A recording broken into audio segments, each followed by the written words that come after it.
Oke, harap tenang ya semuanya ya. Pemirsa, Minggu 6 Oktober mendatang, 3 pasangan calon gubernur dan wakil gubernur Jakarta siap mengikuti debat perdana Pilkada Jakarta.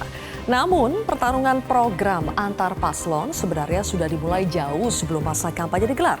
Tidak hanya bertarung program, pasangan Ridho, Darmakun, dan Pramdul juga bertarung memperebutkan suara Jakmania hingga anak Abah. Hari ini kontroversi menghadirkan ketua tim sukses dari para paslon Pilkada Jakarta untuk beradu gagasan dalam episode Jakarta Reborn milik siapa? Bersama saya Zilvia Iskandar. Kita lakukan sesi foto bersama.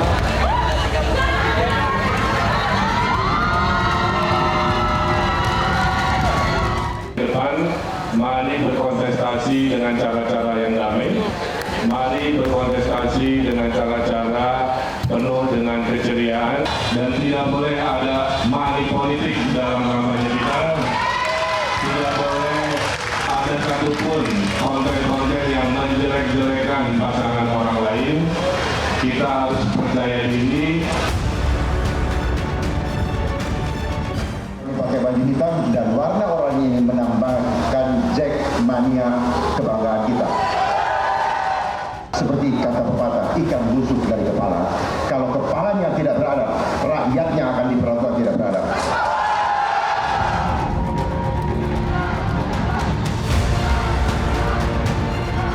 Yang kita lakukan tentunya bukanlah perubahan, melainkan melanjutkan apa yang sudah dilakukan oleh para pendahulu kita.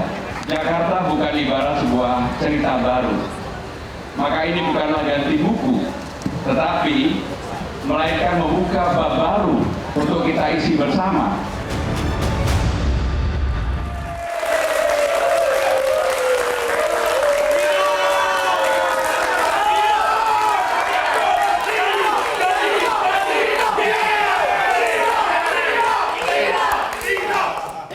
Baik, ini udah seperti di arena debat ya. Pemanasan sebelum debat perdana. Oke, kita perkenalkan dulu narasumber kita pada malam hari ini. Yang pertama adalah Ketua Tim Pemenangan RK Susono, Ahmad Riza Patria. Berikutnya ada Ketua Dewan Pakar Tim Ses Darmakun, Master Alma Januar Putra.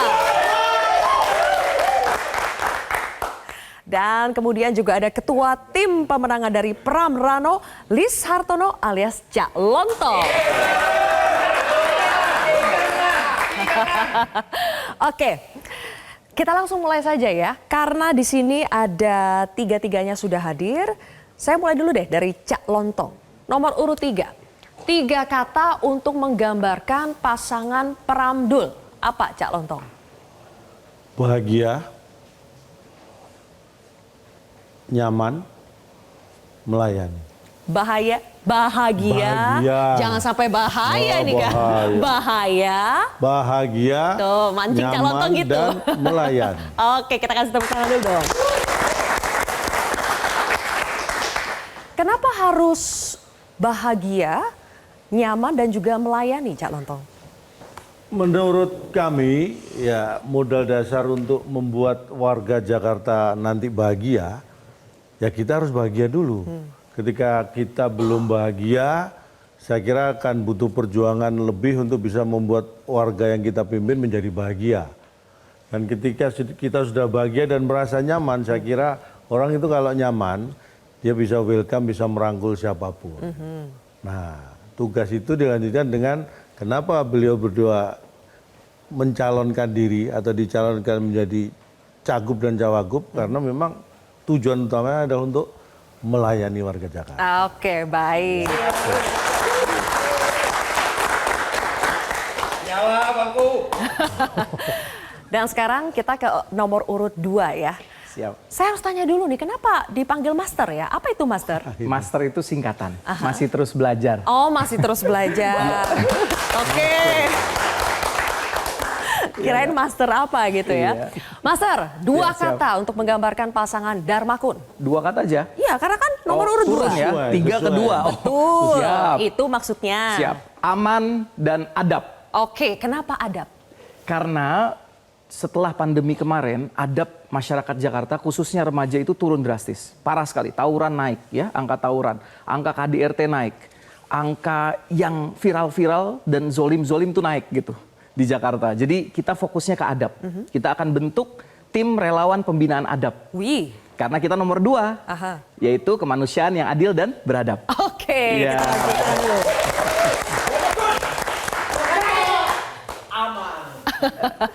Dan ke nomor urut 1. Satu kata untuk menggambarkan pasangan Ridho. Jujur. Jujur. Kenapa jujur? Ya pemimpin tuh harus jujur. Kalau pemimpin itu jujur, maka dia selalu bertindak, berucap, bergagasan, semuanya akan sangat bijaksana, akan memahami apa yang menjadi kebutuhan masyarakat, dan ketika menyampaikan gagasan juga gagasan dibuat dengan mendengarkan aspirasi masyarakat dan apa adanya, dan juga kalau orang yang jujur itu pasti adil, pasti merata. Jakarta ini butuh keadilan, butuh pemerataan untuk pembangunan. Tapi dimulai dari jujur ya? Dari jujur. Oke, kita juga harus mulai dari sesuatu yang jujur, yaitu bagaimana survei terbaru dari para paslon Pilkada Jakarta. Kita jujur-jujuran, surveinya itu sekarang seperti apa sih posisi dari masing-masing paslon ini? Coba kita tampilkan di belakang layar di sini sudah ada kami kumpulkan dari beberapa lembaga survei. Bagaimana sekarang elektabilitas dari masing-masing paslon? Ada di belakang saya, ada di mana dia? Nah, di sini dia. Dari lembaga survei Poltreking, kita bisa lihat periodenya 9 sampai 15 September 2024. Yang memimpin sampai saat ini adalah pasangan RK Suswono dengan 47,5%, disusul pasangan Pram Rano 31,5%, kemudian pasangan Darmakun 5,1%. Selanjutnya kita lihat dari lembaga survei lainnya yang sudah melakukan survei elektabilitas, yaitu dari LSI, Lembaga Survei Indonesia. Periodenya lumayan mirip, 6 sampai 12 September 2024, masih memimpin RK Suswono dengan 51,8%, kemudian Pram Rano 28,4% dan Darmakun 3,2%. Selanjutnya kita akan lihat bagaimana dari lembaga survei lainnya. Dari Veracity Data Indonesia, masih juga pasangan Ridho 48,58%, Pram Rano 32,08%, kemudian Darmakun 2,25%. Sebetulnya ada satu lagi yang masuk hari ini, yaitu dari lembaga survei Carta Politika. Belum kami masukkan ke dalam grafis, tapi saya bacakan saja. Kalau dari lembaga Carta Politika, pasangan RK Suswono itu 48,3%, kemudian untuk pasangan Darmakun 02 itu 5,6%, sementara untuk pasangan 03 Pram Rano 36,5%. Dari angka-angka ini saya ingin tanya dulu ke Master Alma. Siap, Kak. Master Alma, kalau dari 3 lembaga survei yang kami tampilkan ini ya, katakanlah di situ kan masih ada yang ragu, tidak tahu. Kalau itu semua dijumlah pun, angka pasangan dari Darmakun ini belum bisa mencapai angka pasangan 01 maupun 03. Apakah ini menjadi beban buat pasangan Darmakun? Kami itu seperti apa kata Bang Dharma kemarin bilang di KPU, kami itu kuda hitam. Silakan survei berkata apa, karena survei nurut sama yang bayar, ya. Jadi yang bayar pasti akan tinggi sekali persentasenya. Kami nggak punya uang buat bayar survei. Kami petugas rakyat, dari rakyat, oleh rakyat untuk rakyat. Bayar konsultan politik pun kami nggak ada budget. Jadi kami mengandalkan survei yang real, netizen kita di Jakarta. Ternyata survei di Presiden Netizen, itu angka kita sudah tinggi sekali, di atas 40%. Survei apa itu? Presiden Netizen, jadi mensurvei netizen se-Jakarta. Dengan cara? Dengan cara mereka sendiri ya, dengan medsos, TikTok, Instagram, semua mereka kerahkan, semua media sosial. Gitu Kak. Itu yang melakukan netizen? Presiden Netizen. Presiden Netizen. Ya. Oke. Angkanya 41 berapa hari yang lalu, sekarang sudah di angka 50 lebih. Berarti untuk pasangan Darmakun kalau yang surveinya tinggi itu berarti membayar? Ya, seperti kita tahu bersama. Ya, seringnya begitu kan?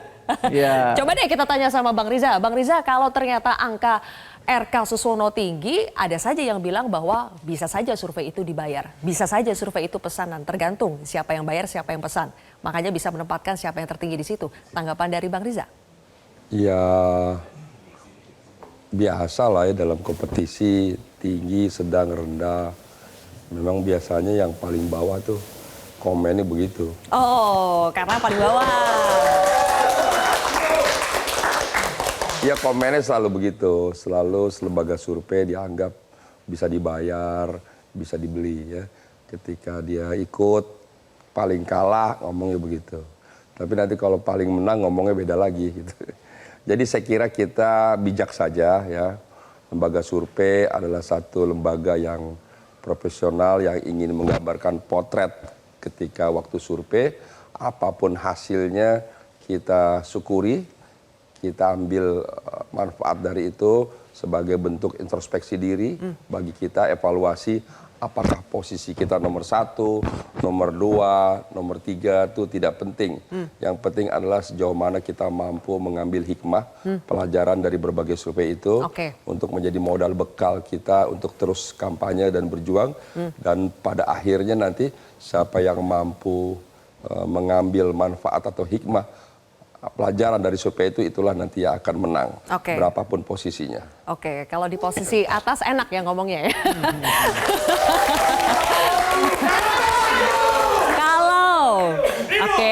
Kalau yang di tengah-tengah gimana nih Cak Lontong? Kalau sejumlah survei itu memposisikan konsisten di urutan kedua, tapi juga sejumlah survei mengatakan tren untuk pasangan Pram Rano itu naik. Nah, itu yang tadi disebutkan Sylvia itu menjadi hal yang penting buat kami ya. Kalau kita melihat memang survei itu kan sesuatu hal yang secara ilmiah dilakukan. Ada margin error dan sebagainya yang itu harusnya bisa dipertanggungjawabkan siapapun yang melakukan itu gitu ya. Jadi buat kami ini adalah sumber-sumber data yang menjadi bahan yang bisa kita pelajari, kemudian kita menentukan ke depan seperti apa. Tapi buat kita itu bukan masalah angka itu, tapi bagaimana value yang terjadi. Kayak seperti yang tadi disebutkan bahwa ada tren naik, buat kami itu adalah, kalau tadi diurutkan ya, tadi memang yang dimunculkan itu kan tidak urut dari kronologi waktu ya. Jadi kalau dari diurutkan waktu, dari hasil survei itu bahwa Pram dan Bang Dul ini dari 28,4 tadi ya sekitar, kemudian jadi 31, sekian, dan yang paling mutakhir atau terakhir itu 36,5. Dari Carta Politika. Ya, artinya bahwa itu terjadi tren yang menunjukkan bahwa kita ini sudah di track yang benar gitu. Artinya apapun yang kita lakukan ini secara nilai, secara hasil sudah ke arah yang benar. Bagaimana kita tinggal mengamplifikasi dan lebih detail lagi melaksanakan. Itu bahan seperti itulah. Oke, sudah on the track ya. Saya kira seperti itu. Oke, Master Alma, balik lagi nih ke Master. Master mau menanggapi dulu tidak yang katanya ya kalau posisi buncit atau kalah biasanya akan ngomong seperti itu. Yang menang itu bisa jadi membayar surveinya. Mau ditanggapi dulu tidak? Jadi gini Kak Sylvia, jadi rakyat atau masyarakat Jakarta, warga Jakarta tuh cerdas-cerdas ya, insya Allah. Dan mereka tahu persis nih ada berita banyak sekali ya dari tahun 2021. Pimpinan KPK catat ada 429 kepala daerah hasil pilkada terjerat korupsi. Petugas-petugas partai yang terjerat korupsi begitu banyaknya. Dan saya yakin rakyat Jakarta, warga Jakarta sudah sadar bahwa saatnya lah independen dari rakyat, oleh rakyat untuk rakyat yang akan memiliki Jakarta Reborn ini. Sesuai tema kita malam ini. Jakarta terlahir kembali milik siapa? Kenapa milik sih warga menyinggung Jakarta. Terus soal petugas rakyat? Ya, karena kami dideklarasikan oleh rakyat. Rakyat ngumpulin KTP ribuan orang, 677.000 ngumpulin KTP ke kami. Ngumpulin uangnya ke kami. Mereka membantu kami. Jadi beda banget levelnya dengan petugas partai? Iya, yang jelas seperti yang sudah saya bilang tadi, bahwa rakyat Jakarta tidak semudah itu untuk mempercayai lagi para petugas partai. Dengan berita-berita yang luar biasa, ini saya datanya banyak sekali ya. Dan ya dari mulai 2014 sampai 2017 kan ini ada partai paling korup, ini ada semua datanya di sini. Saya pegang semua nih. Nah, seolah-olah nih Bang Riza, yang paslon berasal dari partai itu kecenderungan korupsinya itu lebih besar daripada yang berasal dari jalur independen. Bagaimana itu Bang Riza? Kak, belum ada Jakarta independen ya Kak. Nah, jadi kita belum ada kasus korupsi independen tuh. Nah, dari jalur independen belum ada. Jadi seolah-olah yang berasal dari partai itu kecenderungan korupsinya akan lebih besar. Ya soal korupsi kan kembali pada pribadi ya orang. Tidak mesti harus dari partai. Faktanya juga yang korupsi selama ini bisa dari mana saja ya. Jadi dari daerah mana, dari profesi apa, dari jabatan apa.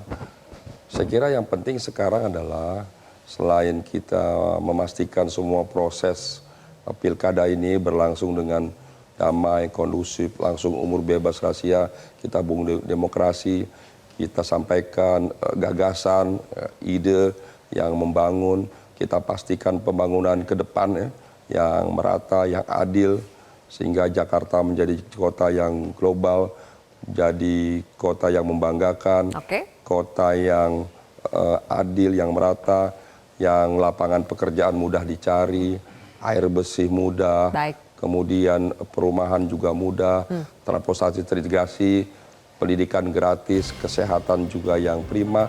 Saya kira di antara itu yang tidak kalah penting adalah kita pastikan memang pemimpin-pemimpin yang jujur, sehingga ketika memimpin tidak ada lagi korupsi. Jadi tidak bisa distempel yang berasal dari partai itu akan selalu korupsi, begitu ya? Oke, nanti kita akan bahas lebih jauh. Kita akan langsung masuk ke poin per poin debat kita pada malam hari ini. Pertama soal bagaimana berebut dukungan dari Jakmania. Yang kita tahu selama kontestasi Pilkada Jakarta, Jakmania mereka akan mendukung siapa itu selalu menjadi pembahasan. Dan saya ingin tahu bagaimana pendapat dari Cak Lontong dulu, tapi kita harus jeda terlebih dahulu pemirsa. Kontroversi akan kembali sesaat lagi.